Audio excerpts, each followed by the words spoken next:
adùn ọ̀la ni. So shall it be concerning all difficult times of life. Lórí àkókò ìyíríwò, àkókò ìpèníjà àbí àkókò tí ó le. Can I tell you this? Ṣé mo lè sọ eléyìí fún wa? And some of us will know this. Àti àwa kan sì mọ eléyìí. People like Pastor Oyelakin understand this better. Àwọn ènìyàn bíi olùṣọ́-àgùntàn Oyelakin wọ́n ní òye eléyìí dáadáa. Some flowers. Àwọn òdòdó mìíràn. Thank you. Such as rose. Gẹ́gẹ́ bí òdòdó róòsì. Okay, òdòdó rose náà ni. Òdòdó rose náà ni. We don't know what it's called in Yoruba. You got it right. Praise the name of the Lord. Must be crushed before their full fragrance is released. Ó gbọ́dọ̀ kọ́kọ́ rọ. Wọ́n pa. Crush. Wọ́n gbọ́dọ̀ kọ́kọ́ pa. Before his fragrance is released. Kí ó tó bẹ̀rẹ̀ sí ní máa. Òórùn àdúdùn rẹ̀ náà pè bẹ́ẹ̀. Kí òórùn àdídùn rẹ̀ kó tó jáde. As beautiful as it is, sir. Bí ó ti rẹwà tó sà. Look at it. Ẹ wò ó. Just you can only. It's beautiful naturally. It's a beautiful flower. Ó jẹ́ òdòdó tó rẹwà. But he has some kinds of fragrance. Ṣùgbọ́n ní àwọn òórùn kan. But you will never hear about that fragrance of the rose. Ṣùgbọ́n ẹ ò ní gbọ́ òórùn yìí. Until it is crushed. Àyàfi tí a bá pa. Am I saying something to somebody here? Ṣé mo bẹ́ nìkan sọ̀rọ̀ níyìn? Am I saying something to somebody here? Ṣé mo bẹ́ nìkan sọ̀rọ̀? Another thing I discovered. Nǹkan mìíràn tí mo tún kíyèsí. That I find out. Èyí tí mo wádìí. Is the use of the sycamore fruit. Ó ní èso ti síkámórì. Are we together? Ṣàjọ wà papọ̀. I'm not an agriculturist. Kì í ṣe àwọn àgbẹ̀ oní nǹkan ọ̀gbìn. My findings make me to. They will put something to pinch it until it is pinched. Until they make a hole. Títí tí wọ́n fi ihò sínú rẹ̀. On it. You can't attain its ripeness. Kò ní pọ́n. If they don't do it, tí wọn ò bá ṣe bẹ́ẹ̀, it won't be sweetened. Kò ní dùn. So it takes what we call gashing or brushing the sycamore tree before it can produce its ripeness as well as its sweetness. Pípọ́n rẹ̀ àti dídùn rẹ̀ jáde. Beloved, are we together? Olùfẹ́ ṣàjọ wà papọ̀. Beloved, are we together? Olùfẹ́ ṣàjọ wà papọ̀. The same thing is applicable to some metal. Bẹ́ẹ̀ náà lè ṣe rí sí àwọn ohun èlò irin kan. Most especially gold. Pàápàá jùlọ wúrà. Are we together? Ṣàjọ. One of our Sunday school teachers was talking about that thing here on Sunday. Nìkan nínú àwọn olùkọ́ ilé ẹ̀kọ́ ìjọ ìsinmi wa ń sọ̀rọ̀ nípa rẹ̀ lọ́jọ́ Sunday. I don't know what led to that thing, but I know we discuss it here in the English class. Ṣùgbọ́n mo mọ̀ pé wọ́n sọ ní kíláàsì ti Gẹ̀ẹ́sì. I make a contribution in that class on Sunday. Mo kópa ní kíláàsì náà ní ọjọ́ Sunday. By trying to give the member of that class an understanding of what raw gold looks like. Mo gbìyànjú láti fún wọn ní òye bí wúrà ṣe rí. I saw it in my practical class, in my geography class when I was in secondary school. They show us. Wọ́n fi hàn wá nígbà tí mo wà ní ilé ìwé girama. Okay, if you have not been privileged to it. Tá a bá tí ní àǹfààní sí. Some of you, I will tell you what it looks like. Wọ́n sọ fún wa bó ti rí. You know that rough stones that you women use to watch your heel, your leg. Òkúta tí àwọn obìnrin sábà máa fi fọ àtẹ́lẹsẹ̀ wa. You know that thing. You know that thing. That rough stone that you used to watch your leg. All right. Tí obìnrin fi máa ń fọ àtẹ́lẹsẹ̀. That is how gold look like in its original content. Bí wúrà ṣe máa ń kọ́kọ́ rí rèé. But more of. Ṣùgbọ́n ó rí ṣàkàṣàkà. Than that stone you are using. The one you are using is smooth. Òkúta táwa ń lò yẹn ó dán. Because they want to use it to achieve smoothness of your leg. Òrà fẹ́ kí àtẹ́lẹsẹ̀ wa kó dán ni. But that of gold. Ṣùgbọ́n ti wúrà. It looks so rough. Ó rí ṣàkàṣàkà kò dán. Hello, people of God. Hello, ẹ̀yin ènìyàn Ọlọ́run. I'm not just telling you story here. N ò kàn sọ̀kan fún wa níyìn o. We are going somewhere. À ń lọ ibì kan. That gold. Wúrà yìí. Before his brightness. Kí ó tó dán. And his beauty. Kí ẹwà rẹ̀. Comes out. Kó tó jáde. It has to be flogged through the funnel. Ó gbọ́dọ̀ lànà kọjá. Are we together, brethren? Ṣàjọ wà papọ̀ ara. By the time they put it in the funnel. Nígbà tí wọ́n bá fi sínú iná. They will heat it up. Wọ́n fẹ́. They will heat it up. Wọ́n dáná sí ni. They will eat it up Wọ́n dáná sí i very well, dáadáa, seriously, lọ́pọ̀lọpọ̀, critically. kíkan. Before it can achieve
with trial, you will be trained.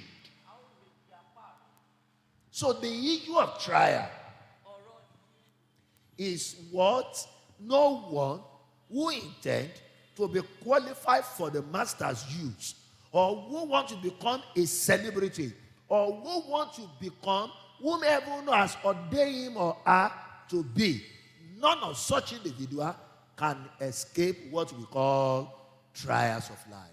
Àkókò ìyíriwò jẹ́ àkókò tí ẹnikẹ́ni tí Ọlọ́run yóò bá lò àbí ẹnikẹ́ni tó fẹ́ jẹ́ aláṣeyọrí àbí tí wọ́n ṣàjọyọ̀ rẹ̀ tó jẹ́ àkókò yìí kì í ṣe àkókò tí wọn ò lè ṣaláì má là kọjá. The potter must break the vessel. Amọ̀kòkò.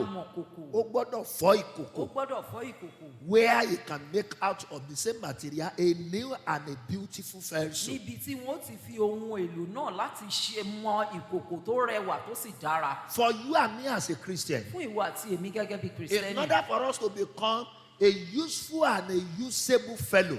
Fún wa láti di ohun èlò tó ṣe é lò àti ohun èlò tó wúlò. Yes. I've just said two things. Mo ṣẹ̀ṣẹ̀ sọ nǹkan méjì. Useful tó and wúlò usable. tó sì ṣe é lò. It's not every useful individual Kì í ṣe gbogbo ẹni tó wúlò that are usable. ló ṣe é lò. Are we together? Ṣàjọ wà papọ̀.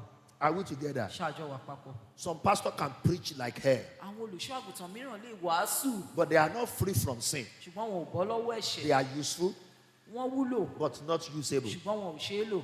Hello? Hello. I once told you of a pastor I met some years ago, Mo ti sọ fún an wa rí evangelist. olùṣọ́ ajínrere kan tí mo bá pàdé níbi ọdún díẹ̀ Oh sẹ́yìn. my God. Ọlọ́run mi. I respect his gifts. Mo bu ọlá fún ẹ̀bùn wọn. He can sing, Wọ́n lè kọrin. he can preach, Wọ́n lè wàásù. he can lead prayers. Wọ́n lè darí àdúrà. But unfortunately, the day we discover his flaws, Ṣùgbọ́n ṣe ni láàánú ní ọjọ́ tí a ṣàwárí àṣìṣe I wọn. once told you that story here. Mo ti sọ ìtàn náà fún wa bí. That man was bringing another person who is presenting to us as his wife. Wọ́n mú ẹnìkan wá tí wọ́n fi hàn wá pé aya wọn nìyí. That is who we believe his wife is. Ẹni tí àwa gbà pé aya wọn jẹ́ nìyí. But unfortunately for him, Ṣùgbọ́n ṣe ni láàánú fún wọn. we learned that he gave birth. A gbọ́ pé wọ́n bímọ. So we now decided A wá pinnu pé to go and visit the wife. a fẹ́ lọ kí aya So wọn. it was on getting there Ṣùgbọ́n nígbà tí a débẹ̀, that we discovered la wá rí i that pé it was a different woman Pé who obìnrin gave mìíràn birth, who was his original wife. The obìnrin one who mìíràn gave birth was the original wife. ló bímọ fún ẹni tó bímọ fún wọn gangan ni aya wọn. The one he was parading to us Èyí tí wọ́n fi hàn wá. is the one that he brought to us and presented to us as his wife in a crusade ground where we are holding crusade together. Èyí tí wọ́n mú wá fún wa nínú ìsọjí níbi tá a ti ní pápá ìsọjí láti fi hàn wá. That is a typical example of a what? Of a useful fellow who is not what? Who is not usable. Èyí ni àpẹẹrẹ ohun èlò tó wúlò ṣùgbọ́n tí kò ṣeé lò. So before a man Kí ènìyàn can become a useful and a usable kó individual, tó lè di ohun èlò tó wúlò tó sì ṣeé lò. before a man Kí ènìyàn can become an ideal person for the kingdom kí ó business, tó di ẹni tó yẹ tó tọ́ fún iṣẹ́ ìjọba náà. before a man Kí ènìyàn can live to fulfill the purpose of his kí ó existence, tó lè gbé láti mú èrèdí ìwáyé rẹ̀ ṣẹ. the heart of such an individual Ọkàn irú ẹni bẹ́ẹ̀ must be broken. ó gbọ́dọ̀ di ọkàn tí a ti wó palẹ̀.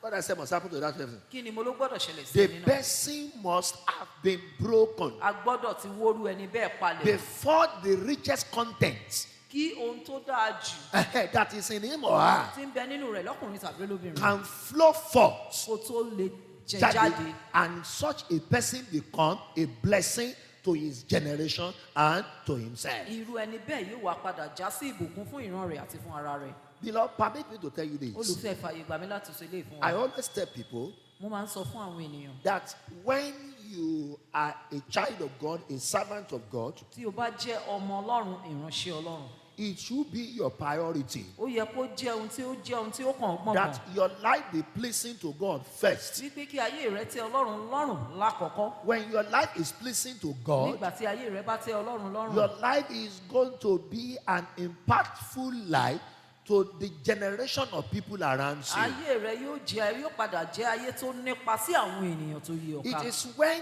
your life is pleasing to God Ní ìgbà tí ayé rẹ bá tẹ́ Ọlọ́run lọ́rùn, and you become an impactful individual to your tó generation, sì wá di ẹni tó nípa rere sí ìran rẹ. that is when your life can be a blessing to yourself. Ìgbà yìí ni ayé rẹ tó lè já sí ìbùkún fún ìwọ tìkára rẹ. I have seen people who run after profits. Mo ti rí àwọn èèyàn tí wọ́n máa ń lépa èrè. I have seen people who work for blessing Mo ti rí àwọn èèyàn tó ń ṣiṣẹ́ fún ìbùkún in any capacity, ní ìpele either yòówù. as a servant of Bóyá God gẹ́gẹ́ bí ìránṣẹ́ or as a Ọlọ́run, Christian steward àbí gẹ́gẹ́ bí or Kìrìsìtẹ́nì as a ìrújú, committed Christian, àbí Kìrìsìtẹ́nì tó ní ìfaranijì, without being broken of the Father. tí ì sì ṣe pé àti